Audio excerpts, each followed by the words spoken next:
The sound of Mama Chike's laughter filled the sitting room as she sipped her tea. Amaka, sitting on the opposite couch, offered a fake smile. Mama Chike had moved in just 2 weeks ago, but the atmosphere in the house had already changed. What had started as a gesture of love and support, a son taking in his widowed mother, was turning into an unwelcome invasion. Amaka, Mama Chike began, setting her cup down. You are not serious about keeping this house clean, are you? Amaka's hand froze mid-air. As she reached out for the tea tray, she forced a polite response. Mama, I swept this morning. Mama Chike let out a laugh. Swept? Is this what you call cleaning? Look at the corners. Dust everywhere. Back in my days, we scrubbed the floors until you could see your reflection in them. She leaned back, shaking her head. It is no wonder girls like you these days don't know how to keep a home. Who raised you? The words stung, but Amaka held her tongue. She glanced at Chike, hoping he would step in, but he was immersed in a football match on TV, pretending not to notice. Later that evening, as Chike and Amaka sat for dinner, the criticisms continued. Amaka served the rice and stew with care, but Mama Chike eyed the portions as though they offended her. Chike, my son, she said, her voice heavy with disapproval. Is this how you let your wife serve you? A king like you should be treated better. She should kneel and present your food. Chike sighed, setting down his spoon. Mama, it is not that deep. This is how we've always done things. Please leave Amaka alone. Mama Chike's eyes flared. Ah, so you've joined her bad ways, huh? A whole man reduced to this. You are no longer the son I raised. You are now a woman rapper. The words pierced through the room like a dagger. Amaka's eyes brimmed with tears, but she blinked them away, unwilling to let Mama Chike see her pain. Chike rubbed his temples, visibly torn between his mother and his wife. He reached out to hold Amaka's hand under the table, offering silent reassurance. The following days followed a predictable pattern. Mama Chike's constant critiques turned the home into a battlefield. She found fault with everything. Amaka's cooking was either too salty or too bland. Her cleaning was not up to standard, or she didn't even know her place as a wife. The older woman would even rearrange the furniture and criticize the decor choices, claiming Amaka had no sense of style. Mama Chike complained one evening, you need to send her to my village for training. She needs to learn what it means to be a proper wife. Chike finally snapped. Mama, enough. Amaka is my wife and she is doing her best. If you keep this up, I'll have to find you another place to stay. The room fell silent. Mama Chike's face hardened and her voice dripped with venom. So this is what I get for raising you, for sacrificing everything for you. You want to throw me out because of this woman? God forbid. She stormed out of the room, leaving Chike and Amaka in tense silence. Amaka wanted to thank her husband for defending her, but she couldn't shake the guilt. She felt she was causing a problem between her husband and his mother.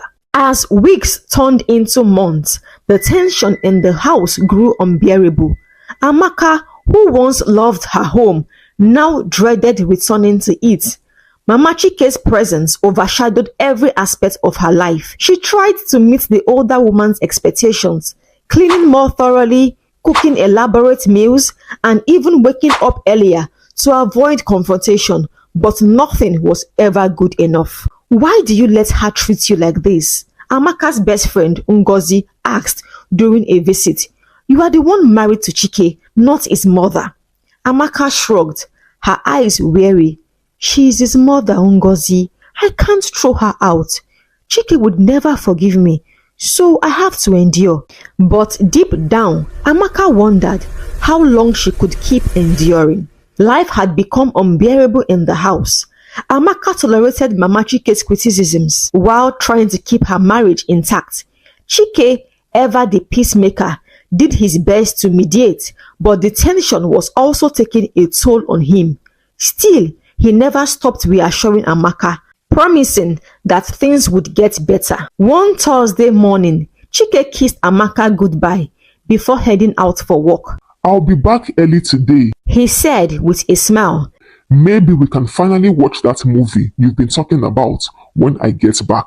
Amaka smiled, her heart warming at his thoughtfulness. I'll make your favorite pepper soup, she promised. But that evening, Chike didn't come home. The first sign of trouble came in with a call from his office. Amaka answered the phone with a slight frown, wondering why Chike's colleague, Ade, would be calling so late. Amaka, Ade's voice was shaky. There has been an accident. The words hit her like a thunderbolt. Accident? What do you mean by accident? Is Chike okay? Ade hesitated, and the silence that followed was deafening. Finally, he said, He's at the general hospital. You need to come quickly. Amaka's hands went cold, and the phone slipped from her hand. Mama Chike, sitting in the living room, noticed her sudden demeanor. What is it again? She asked, irritated by what she perceived as Amaka's usual dramatics. It's Chike, Amaka managed to say, her voice breaking. He's been in an accident. For a moment, Mama's Chike's stern expression faltered. Her son was her pride, her everything. She grabbed her purse and backed.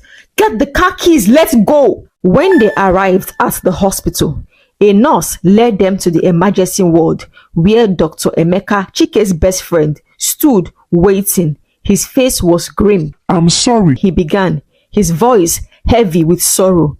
We did everything we could, but... Amaka didn't hear the rest. The world tilted, and she clung to the nearest wall for support. Mama Chike let out a piercing wail, collapsing on the floor. The sound echoed through the hospital, a raw, heart-wrenching expression of heartbreak. The days leading up to the burial were a blur for Amaka. She moved like a ghost through the house, her grief consuming her. Mama Chike, however, channeled her pain into anger. She blamed Amaka for everything. If you had taken proper care of him, maybe he wouldn't have been in such a hurry to leave the house that day. She spat one evening. You brought bad luck into his life. Amaka didn't respond. She had no energy left to argue or defend herself. Her only comfort came from the thought of Chike's smile and the memories they had shared. The burial was a grand affair, with friends and families and colleagues gathering to pay their last respects. Amaka stood by the graveside, her face a mask of sorrow. Mama Chike sobbed loudly, her cries drawing sympathetic rumors from the crowd. After the ceremony, as everyone returned to their cars, Mama Chike pulled Amaka aside. I am not going back to the village, she announced. Her tone was firm. I will stay and take care of you. Amaka blinked, surprised. Despite their strained relationship, she thought this might be a turning point. Perhaps grief had softened Mama Chike.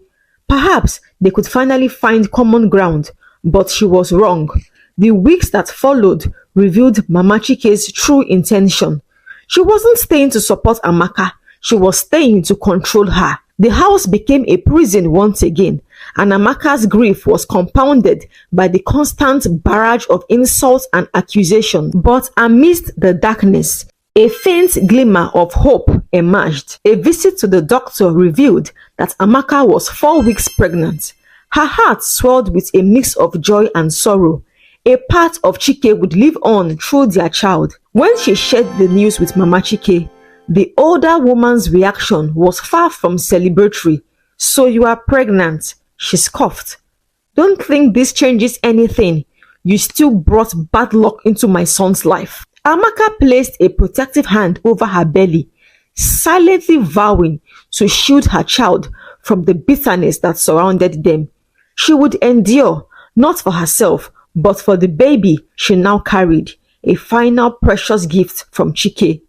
Little did she know that the worst was yet to come. Amaka's pregnancy became her lifeline, her source of hope amidst the storm of grief and hostility, but it also marked the beginning of an intensified battle with Mama Chike, whose bitterness deepened with each passing day. Whatever little patience the older woman had was gone, and she seemed intent on making Amaka's life unbearable. Amaka woke up each morning with a silent prayer on her lips, hoping for a moment of peace. But Mama Chike ensured that peace was elusive. She woke Amaka up at dawn, demanding she prepare akara and pap for breakfast, even when Amaka's swollen feet and aching back made standing for long periods extremely painful. "You are not the first pregnant woman in this world," Mama Chike backed one morning when Amaka hesitated to get up. "Stop using that as an excuse for your laziness. My mother carried 10 children and still worked in the farm every day." Amaka bit her lip, swallowing the response on her tongue. She dragged herself into the kitchen, tears stinging her eyes, and she began cooking. Her hands trembled as she flipped the akara balls in the hot oil, her thoughts consumed by memories of Chike. She missed his reassuring presence, his smile, his jokes that lightened up even the darkest of days. When she served the food, Mama Chike looked at it with a critical eye. "You call this akara? It is too oily now. Did your mother not teach you anything at all?" Amaka said nothing, retreating to her room to cry silently, her hands resting over her belly. As months passed, Amaka's belly grew, but so did the weight of her burdens. The few visitors who came to check on her offered brief relief, but they couldn't stay long. Mama Chike ensured that they felt unwelcome, her sharp tongue driving them away. "You don't need anyone coming to fill your head with nonsense," Mama Chike snapped after chasing off Ngozi, Amaka's best friend. "Focus on your pregnancy and stop trying to turn people against me." Amaka longed for someone to confide in, but she had no one. Even Dr. Emeka, Chike's best friend, could only offer so much support. He stopped by occasionally to check on her health, always bringing warm words of encouragement. "You are strong, Amaka," he said during one visit. "Chike would be so proud of you. Just hold on for the sake of your child." Amaka nodded, faking a smile, but inside her she was drowning. What hurt the most was Mama Chike's refusal to acknowledge the baby as a source of joy. Instead, she treated the pregnancy as a burden, a constant reminder of the son she had lost. One afternoon, Amaka overheard Mama Chike talking to a neighbor. "That girl brought bad luck into my son's life," she said bitterly. "Now she wants to use this child to tie herself to this family. I don't trust her." Amaka's heart broke afresh. She wanted to confront Mama Chike, to demand why she harbored so much hatred, but she was too exhausted to fight.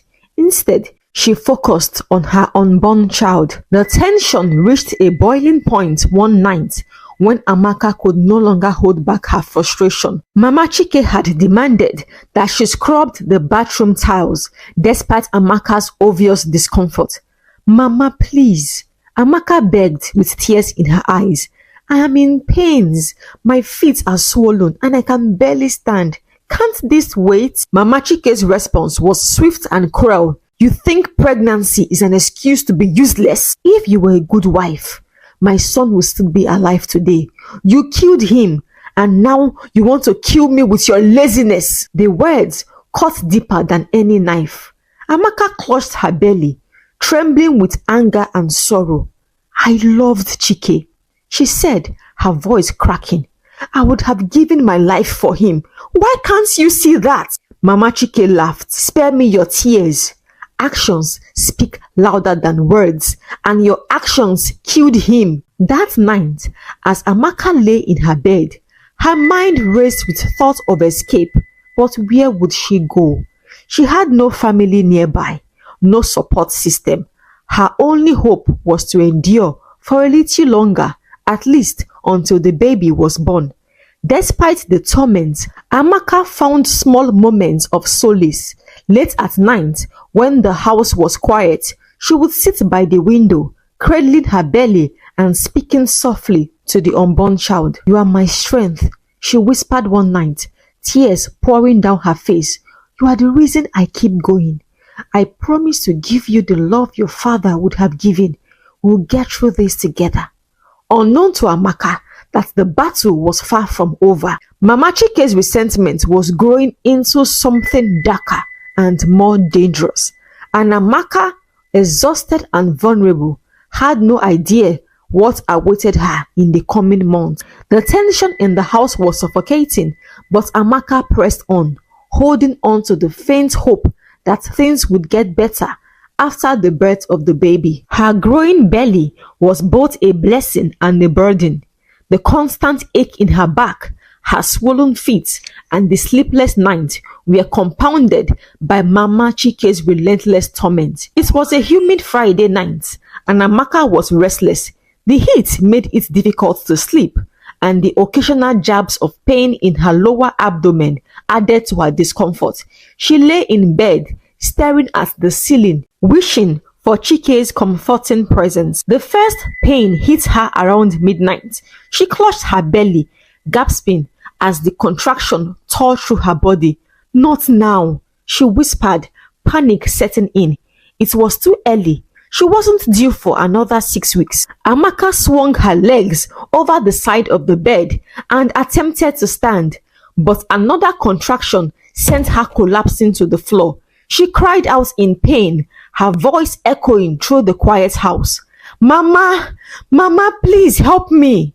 In the next room, Mama Chike was wide awake, listening. She heard Amaka's desperate cries, but made no move to get up. Instead, she turned over in her bed, muttering, "Let her learn. She thinks she can bring bad luck to my family and get away with it." Amaka dragged herself towards the door, her hands trembling. The contractions were coming faster now, each one more painful than the last. She reached for her phone on the bedside table. Her vision was blurring. She dialed the only person she could think of, Dr. Emeka. "Hello?" Dr. Emeka's voice came through the line. "Doctor, please." Amaka's voice was weak. "I'm in labor. I need help." Amaka, where's Mama Chike? Can't she take you to the hospital?" She won't. She won't help me." Amaka choked out before a wave of pain forced her to drop the phone. Dr. Emeka didn't need to hear more. He immediately called an ambulance and rushed to Amaka's house. When the ambulance arrived, the paramedics knocked repeatedly on the door, but there was no response. Amaka's faint cries could be heard from inside. Realizing the urgency of the situation, they broke down the door. Amaka was on the floor, unconscious, her face pale and drenched in sweat. The lead paramedic quickly assessed her condition. "She's in distress. We need to get her to the hospital now." Dr. Emeka arrived just as they were loading her into the ambulance. He climbed in with them, backing orders to ensure Amaka received the best care. "Get her hooked up to an IV. We need to stabilize her immediately." At the hospital, Amaka was rushed into the operating room for an emergency C-section. The medical team worked tirelessly, their faces tense with concentration. Dr. Emeka stayed by her side, holding her hand as she drifted in and out of consciousness. "You are going to be okay, Amaka," he whispered, although his heart was heavy with worry. Hours later, the cries of newborns filled the room. The first baby, a boy, was delivered safely, followed shortly by his twin brother. The doctors marveled at the miracle of their survival despite the complications. But Amaka's condition remained critical. She had lost significant amounts of blood, and the team worked quickly to stabilize her. The next morning, Mama Chike finally strolled into the hospital with a fake concern on her face. "Where is my daughter-in-law?" she asked the nurse at the front desk. "And my grandchildren?"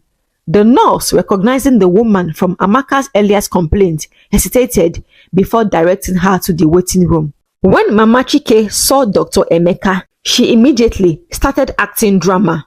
"Why didn't anyone inform me? I am her mother-in-law. I should have been the first to know." Dr. Emeka, exhausted and fed up, glared at her.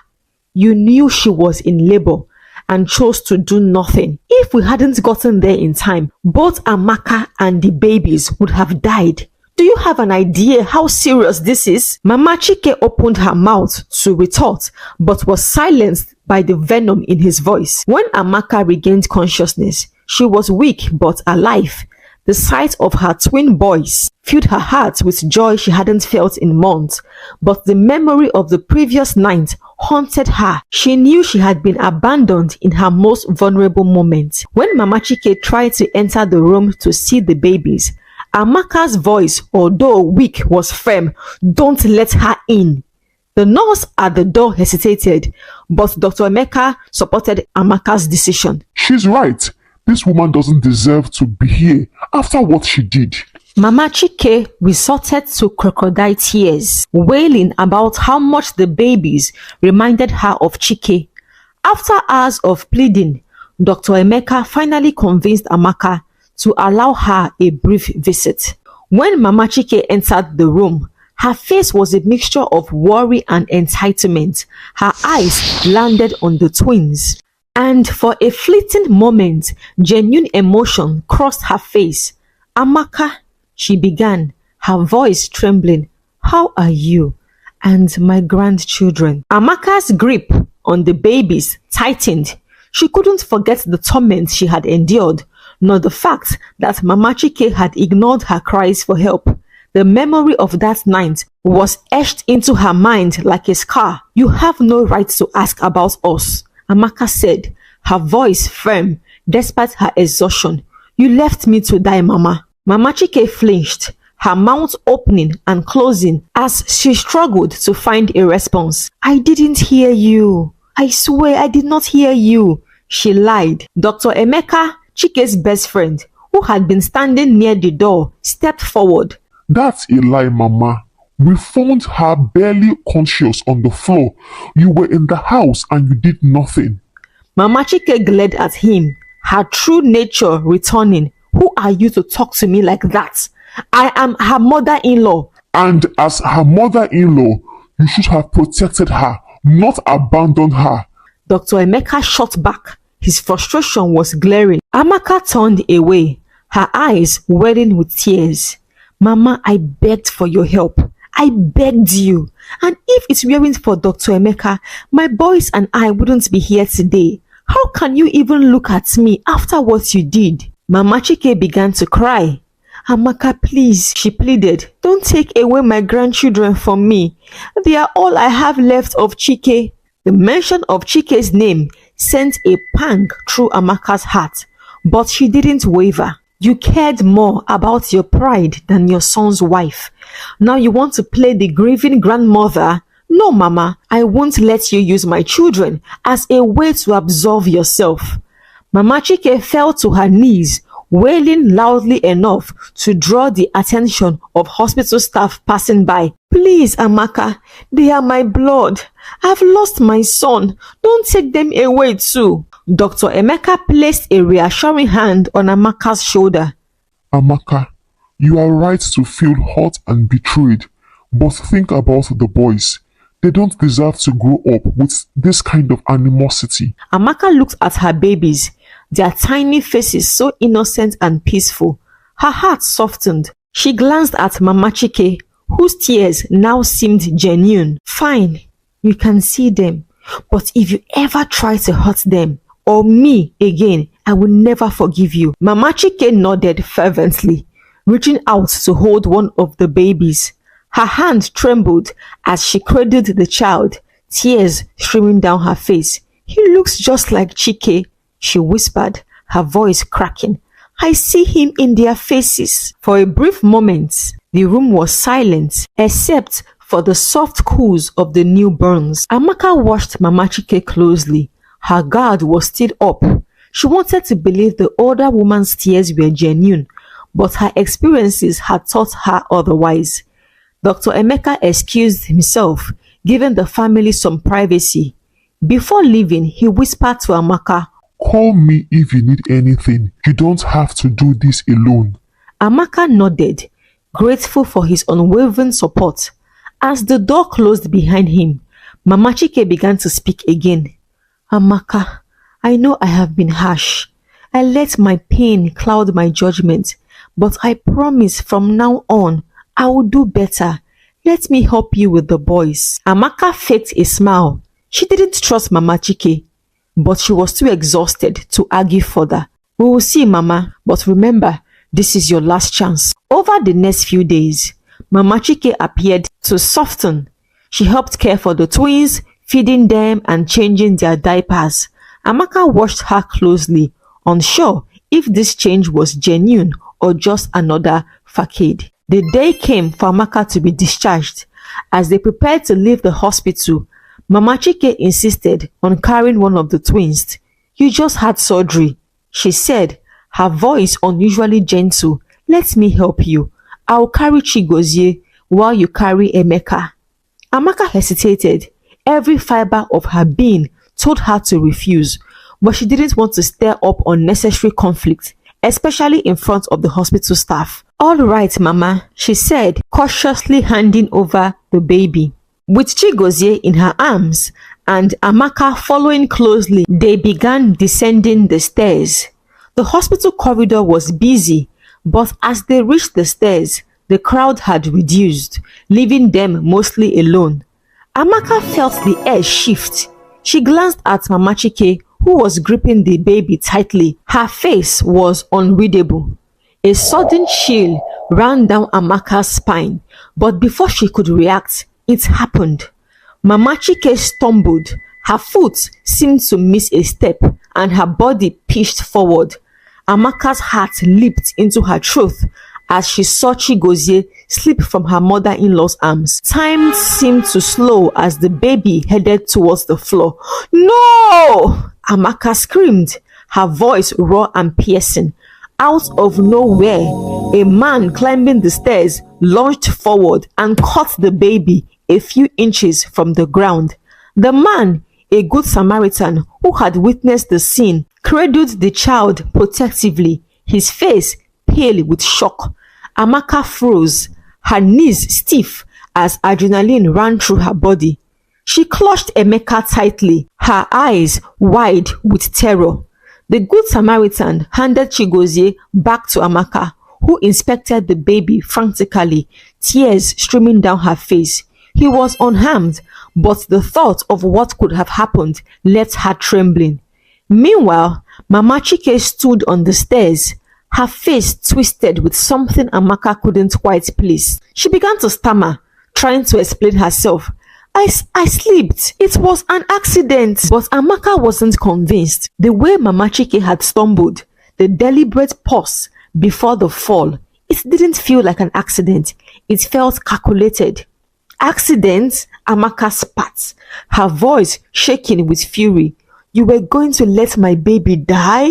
Mama Chike's face turned ashen. "Amaka, you are imagining things. I would never want to harm my own grandchild." The good Samaritan, standing nearby, shook his head. "I don't know what is going on here, but that didn't look like a slip to me. It looked intentional." Amaka's mind raced. All the years of Mama Chike's bitterness, the accusations, the hatred, it all led to this moment. This woman didn't just resent her. She despised her enough to try to take away the only thing she had left. As Mama Chike tried to deflect, her steps faltered again. This time, she truly slipped. Her foot caught on the edge of a stair and she tumbled backwards, her body twisting as she fell. The sound of her body hitting the stairs was sickening, the loud sound followed by a crack as her neck snapped. Gaps filled the air as hospital staff and bystanders rushed to the scene. Amaka stood frozen, clutching her babies as the chaos unfolded. Mama Chike's lifeless body lay crumpled at the bottom of the stairs. The hospital staff moved quickly, covering the body and ushered Amaka and her twins back inside. Dr. Emeka, who arrived moments later, looked stunned when he heard what had happened. "Are you all right?" he asked Amaka, his voice filled with concern. Amaka nodded, her mind struggling to process the events. She tried to hurt my baby," she whispered, her voice hollow. I saw it in her eyes. She wanted him dead. Dr. Emeka's jaw tightened, but he chose his words carefully. She can't hurt you or your children anymore. Focus on them. They need you. That night, as Amaka sat in her bedroom with her twins, she couldn't stop replaying the event in her mind. She felt a mix of relief and sorrow. Despite everything Mama Chike had done, she never wanted her to die, especially not like that. But as she looked at her sleeping boys, she knew one thing for certain. She would do everything in her power to protect them, no matter what it took. Mama Chike's death marked the end of one chapter of Amaka's life and the beginning of another. A life free from torment, filled with love and laughter of her children. It was a bittersweet freedom, but one she was determined to cherish. Mama Chike's funeral was a sober affair. Her extended family and friends gathered to pay their last respects, their faces filled with sorrow. Amaka, dressed in black, sat quietly. Whispers followed Amaka everywhere she went. Some blamed her for Mama Chike's bitterness, while others pitied her for enduring so much. Amaka ignored the rumors, focusing instead on honoring the memory of her late husband, Chike, who had always tried to bring peace between her and his mother. As the coffin was lowered into the ground, Amaka whispered a silent prayer. I forgive you, Mama, and I hope you find peace wherever you are. After the funeral, Amaka returned home. The house, once filled with tension and conflict, now felt unusually quiet. For the first time in months, she could breathe freely. Dr. Emeka visited frequently, checking on Amaka and the babies. He brought groceries, offered advice, and provided a listening ear. You are stronger than you realize, he told her one afternoon as they sat in the living room. Chike would be so proud of you. Amaka smiled faintly with unshed tears in her eyes. I just want to do right by my boys. They are all I have left of him. With Dr. Emeka's encouragement, Amaka hired a kind and experienced nanny named Auntie Fola. The older woman was God-sent, taking care of the twins with a warmth and tenderness that reminded Amaka of her own mother. Months turned into years, and the twins grew into lively, curious toddlers. Amaka poured all her energy into raising them, ensuring they had a stable and loving environment. Dr. Emeka remained a constant presence in their lives, becoming a father figure to the boys. His quiet support and genuine care slowly blossomed into something more. One day, she took a walk with Dr. Emeka while her boys were playing in the garden. Dr. Emeka, I appreciate what you've done for me since your best friend's passing, but I don't think I am ready to open my heart to a relationship now. I want to focus on my boys and give them all the love they deserve. Dr. Emeka understood and respected her decisions. He continued to play the role of a father in the life of the boys, hoping that one day Amaka would see him in a new light.